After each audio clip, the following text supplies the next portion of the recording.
Today I want to talk about how we can better PowerPoints, how we can, get the kids, get involved with more of the kids and stuff.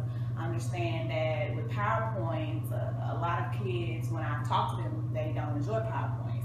They don't like how PowerPoints are too long. They don't like how they have to write notes, and it kind of makes them with short attention spans. Did you have music on?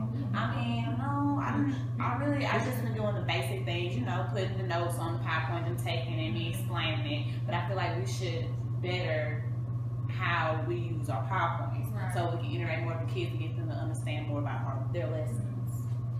Yeah, I think that's a good point. I think PowerPoints go unnoticed. A lot of times we don't spend time discussing how we're going to use PowerPoint. It's just automatically assumed that you know how to use it.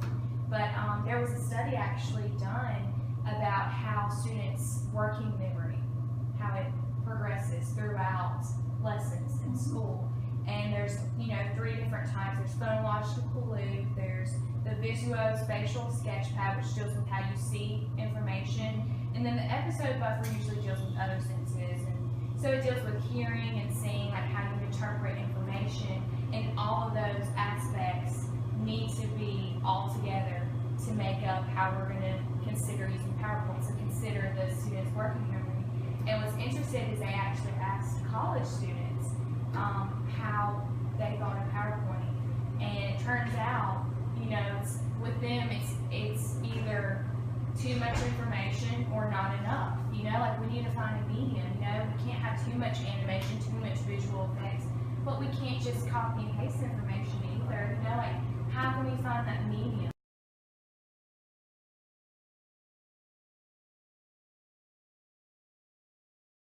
As a math teacher, last week I had to memorize some formula, and I did write it down on a board, and the next day I asked the student, I gave like a little quiz. Nobody memorized. Nobody? Wow. 3 formulas. Nobody. So I changed my mind. I did PowerPoint, and with PowerPoint, they did fine. They did memorize every more than I expected.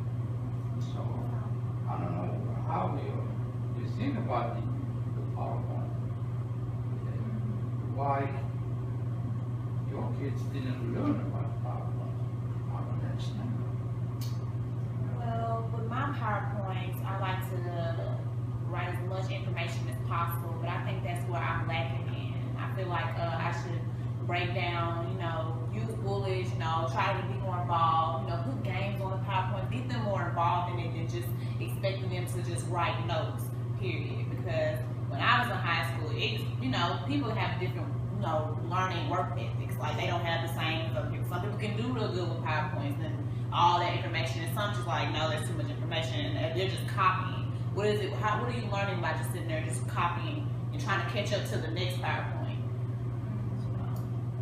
My high school experience with PowerPoints, I always found them pretty boring. I loved PowerPoints when I was younger, but as I got older into high school and into college, I always realized that they weren't using them properly. They were just filling it up with information, and I always got bored with it. Yeah. High school, crazy, right? Seems so long ago. Alright, class, today in American history, we're going to be talking about the Pilgrims, the New World, and just exploration and all that good stuff. So, if you will, get out a piece of paper, start writing down the notes. Basically, here we go. The Puritans were members of the Protestant Anglican Church. They thought the Anglican Church had not followed the ideas of Martin Luther King Jr. and, not Martin Luther King Jr., I meant Martin Luther, and had become too much like the Catholic Church, blah, blah, blah. Next slide. Everyone got it? Good. All right, and the Pilgrims and the Mayflower. Eventually, the Pilgrims decided to settle in the New World. They came for many reasons. Y'all can read, right? Y'all got this. Next slide. All right, any questions so far? None? Good, great. Mayflower Compact. Because they weren't in the King's Land, they had to create a government of their own. In the compacts, they agreed to live by majority rule. That's usually seen as the first example. Any thoughts so far? There's a picture so you can kind of see what it looks like. All right, class, all we have time for today.